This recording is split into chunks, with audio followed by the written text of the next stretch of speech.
ನಮಸ್ಕಾರ ವೀಕ್ಷಕರೇ, ಶ್ರೀಗರಿ ವಾರ್ತೆಗರಿಗೆ ಸ್ವಾಗತ.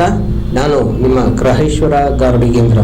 ದಿನಾಂಕ ಜೂನ್ 17, 2026ರಂದು ಸಂವಿಧಾನ ಸಂರಕ್ಷಣಾ ಹೋರಾಟ ಸಮಿತಿ ರಾಜ್ಯಾಧ್ಯಕ್ಷ ಮತ್ತು ಕರ್ನಾಟಕ ಪ್ರದೇಶ ಕಾಂಗ್ರೆಸ್ ಸಮಿತಿ ಸಂಯೋಜಕ ಎನ್ ಭಾಸ್ಕರ್ ಅವರ ಹುಟ್ಟುಹಬ್ಬವನ್ನು ವಿವಿಧ ಸೇವಾ ಕಾರ್ಯಕ್ರಮಗಳ ಮೂಲಕ ಆಚರಿಸಿಕೊಂಡರು. ಸಂವಿಧಾನ ಸಂರಕ್ಷಣಾ ಹೋರಾಟ ಸಮಿತಿ ಮತ್ತು ಆದಿ ಕರ್ನಾಟಕ ಹಿತರಕ್ಷಣಾ ಹೋರಾಟ ಸಮಿತಿ ಜಂಟಿಯಾಗಿ ಕಾರ್ಯಕ್ರಮ ವಿನಾಯಕನಗರದಲ್ಲಿರುವ ಮಾತೃಮಂಡಳಿ ಶಾಲೆಯ ಮಕ್ಕಳಿಗೆ ನೋಟ್ಬುಕ್ಸ್, ಪೆನ್ನುಗಳನ್ನು ವಿತರಿಸಿದರು ಹಾಗೂ ಸ್ನೇಹಿತರು, ಹಿತೈಷಿಗಳು ಮತ್ತು ಹೋರಾಟಗಾರರ ಸಮ್ಮುಖದಲ್ಲಿ ಹುಟ್ಟುಹಬ್ಬವನ್ನು ಆಚರಿಸಲಾಯಿತು.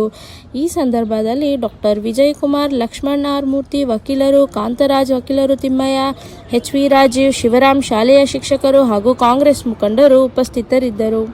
ಮಾತೃಮಂಡಳಿ ಸ್ಕೂಲ್ನಲ್ಲಿ ವಿದ್ಯಾರ್ಥಿನಿಯರಿಗೆ ಒಂದು ನೋಟ್ ಪುಸ್ತಕ ವಿತರಣೆ ಮಾಡುವಂಥ ಸಮಾರಂಭದಲ್ಲಿ ನಾವೆಲ್ಲ ಜೊತೆಲಿದ್ದೀವಿ. ಅವರು ಹೋರಾಟಗಾರರು, ಸಂವಿಧಾನದ ವಿಚಾರದಲ್ಲಿ, ಬಾಬಾ ಸಾಹೇಬ್ ಅಂಬೇಡ್ಕರ್ ವಿಚಾರದಲ್ಲಿ ನಿರಂತರವಾಗಿ ಸುಮಾರು ಕಳೆದ 15 ವರ್ಷಗಳಿಂದ ಹೋರಾಟ ಮಾಡ್ಕೊ ಬರ್ತಾ ಇದ್ದಾರೆ.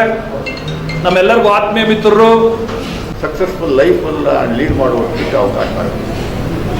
ಇಲ್ಲ ಭಾಳ ಕಷ್ಟದಲ್ಲಿ ಸಿಗಾಕೊಳ್ಳುವಂಥ ಕಷ್ಟ. ಇವಾಗಿಂದ ಯಾವುದೇ ಕಾರಣಕ್ಕೂ ನೀವು ಒಂದು ನಿಮಿಷನೂ ವೇಸ್ಟ್ ಮಾಡಿದ್ರೆ ನೀವು ಏನು ಓದ್ತೀರಿ ಅದರ ಶ್ರದ್ಧೆಯಿಂದ ಬಹಳ ಕಲಿಬೇಕು ಅನ್ನುವಂಥ ಉದ್ದೇಶದಿಂದ ಓದಬೇಕೆ ಹೊರತು ಮಾರ್ಕ್ಸ್ ತಗೋಬೇಕು ಅನ್ನುವಂಥ ಉದ್ದೇಶದಿಂದ ಓದ್ಬೇಡಿ. ಮುಖಾಂತರ ಹುಟ್ಟುಹಬ್ಬವನ್ನು ಅರ್ಥಪೂರ್ಣವಾಗಿ ಆಚರಣೆ ಮಾಡಿಕೊಳ್ಳುವಂಥ ಒಂದು ವ್ಯವಸ್ಥೆ ಏನು ಮಾಡಿದಾರೋ ಅದಕ್ಕೆ ವಿಶೇಷ ಅಭಿನಂದನೆಗಳನ್ನು ಕೂಡ ಸಲ್ಲಿಸ್ತಾ, ಮನುಷ್ಯ ತಾನು ಬದುಕನ್ನು ಯಾವ ದಿಕ್ಕಿನಲ್ಲಿ ಹೋಗಬೇಕು ಅನ್ನುವಂಥ ನಿರ್ಣಯ ಮಾಡುವ ಹಂತದಲ್ಲಿ ಸಮಾಜಕ್ಕೆ ಸಮಾನತೆ ತರಕ್ಕೆ ಬೇಕಾದಂಥ ಹೋರಾಟದ ಮುಖಂಡತ್ವವನ್ನು ವಹಿಸಬೇಕು ಅನ್ನುವಂಥ ದೃಷ್ಟಿಕೋನದಲ್ಲಿ ಇಟ್ಟು ಜೀವನದ ಪಥವನ್ನು ಸಾಗ್ತಾ ಇರ್ತಕ್ಕಂಥ ಭಾಸ್ಕರ್ ಅವರು ನಿರಂತರವಾಗಿ ಸಂಘರ್ಷಗಳ ಮೂಲಕ ನ್ಯಾಯವನ್ನು ಯಾರಿಗೆ ಸಲ್ಲಬೇಕೋ, ದೀನದಲಿತರು, ಬಡವರು, ಅವ್ರಿಗೆ ಸಲ್ಲಿಸುವಂಥ ಪ್ರಯತ್ನವನ್ನು ಸುದೀರ್ಘ ವರ್ಷಗಳಿಂದ ಮಾಡ್ತಾ ಬಂದಿರತಕ್ಕಂಥ ಮಿತ್ರರು. ಶಾಲೆ ಆಯ್ಕೆ ಮಾಡ್ಕೊಳ್ತೀವಿ. ಕಳೆದ ಬಾರಿ ಯಶವಂತಪುರ ಪ್ರೌಢಶಾಲೆ, ಈ ಬಾರಿ ನಮ್ಮ ಪ್ರಭು ಅವರು ನಮ್ಮ ಶಾಲೆಗೆ ಬರಬೇಕು, ನಮ್ಮ ಗ್ರಾಮಕ್ಕೆ ಬರಬೇಕು ಅಂತ ಒತ್ತಾಯ ಮಾಡಿ ಇವತ್ತಿನ ಕಾರ್ಯಕ್ರಮ ಎಲ್ಲ ಅವ್ರದ್ದೇ ಇನ್ಚಾರ್ಜ್ ಆಗಿದೆ ಪ್ರಭು ಅವರು. ನಾನು ಧನ್ಯವಾದ ತಿಳಿಸ್ತಿದ್ದೇನೆ. ಮತ್ತು ನನ್ನ ಕಾರ್ಯಕ್ರಮಕ್ಕೆ ನಮ್ಮ ಕಾಂಗ್ರೆಸ್ನ ಅಧ್ಯಕ್ಷರುಗಳು ಮತ್ತು KPCC ವಕ್ತಾರರು ಮತ್ತು KPCC ಸದಸ್ಯರು ಮತ್ತು ನನ್ನ ಕಾಂಗ್ರೆಸ್ನ ಒಡನಾಟ ಮತ್ತು ನನ್ನ ಬಂಧು ಬಳಗ ಮತ್ತು ನಮ್ಮ ಸಮಿತಿ ಪದಾಧಿಕಾರಿಗಳೆಲ್ಲ ಸೇರಿ ನನಗೆ ಆಶೀರ್ವಾದ ಮಾಡಿ ನಾನು ನಿರಂತರವಾಗಿ ಕಾರ್ಯಕ್ರಮ ಮಾಡೋಕ್ಕೆ ಅವಕಾಶ ಕಲ್ಪಿಸ್ಕೊಟ್ರೆ, ತಾವು ಇದೇ ಥರ ನನಗೆ ಸಹಕಾರ ಕೊಟ್ಟು ಬೆದೆಲ್ಬಾಗಿ ನಿಂತ್ಕೊಂಡು ನನ್ನ ಮುಂದಿನ ಭವಿಷ್ಯದ ಬಗ್ಗೆ ತಾವು ಆಸಕ್ತಿ ವಹಿಸಿದ್ರ ಬಗ್ಗೆ ನಾನು ತುಂಬ ಸಂತೋಷಪಟ್ಟು ನಾನು ಈ ಸಂತೋಷದಿಂದ ಈ ಮಕ್ಕಳಿಗೆ ಪುಸ್ತಕ ವಿತರಣೆ ಮಾಡೋಕ್ಕೆ ನಾನು ಬಂದೀನಿ. ತಾವೆಲ್ಲ ಈ ಪುಸ್ತಕ ವಿತರಣೆ ಮಾಡಿ ಸ್ವೀಕರಿಸಬೇಕು ಅಂತ ನಮ್ಮನ್ನು ಶಾಲೆಗೆ ಒಂದು ದಾನವನ್ನಾಗಿ ಪುಸ್ತಕವನ್ನು ಒಂದು ಹುಟ್ಟುಹಬ್ಬದ ರೂಪದಲ್ಲಿ ಕೊಟ್ಟಿದ್ದಾರೆ. ಅವರಿಗೆ ಮುಖ್ಯೋಪಾಧ್ಯಾಯರ ಪರವಾಗಿ ಹಾಗೂ ಎಲ್ಲ ಸಹ ಶಿಕ್ಷಕರ ಪರವಾಗಿ ವಂದನೆಯನ್ನು ಸಲ್ಲಿಸ್ತೇನೆ.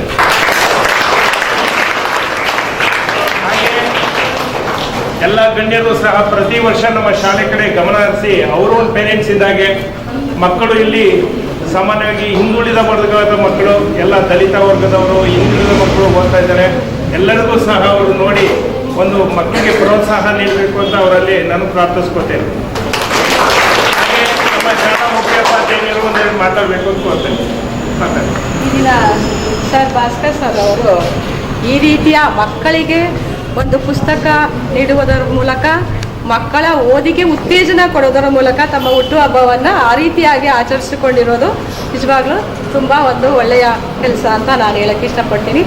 ಅವರು ನಿಮಗೆ ಕೊಟ್ಟಿದ್ದಾರೆ ನೋಟ್ಸ್ ಬುಕ್ಕು, ಅದನ್ನು ನೀವು ಉಪಯೋಗಿಸ್ಕೊಂಡು ಒಳ್ಳೆಯ ಅಂಕಗಳನ್ನು ತೆಗೆದು ರಾಜ್ಯಕ್ಕೆ ಉತ್ತಮ ಪ್ರಜೆ ಆಗಬೇಕು ಅಂತ ನಾನು ಈ ಮೂಲಕ ಈ ಮಕ್ಕಳಿಗೂ ಸಹ ನಾನು ಹೇಳೋಕ್ಕೆ ಇಷ್ಟಪಡ್ತೀನಿ. ಮತ್ತೆ ಮುಂದಿನ ವಾರ್ತೆಗರಿಯಲ್ಲಿ ಭೇಟಿಯಾಗೋಣ. ಶ್ರೀಗರಿ, ನಿಮ್ಮ ಮನದಾಳದ ಗರಿ. ನಮಸ್ಕಾರ.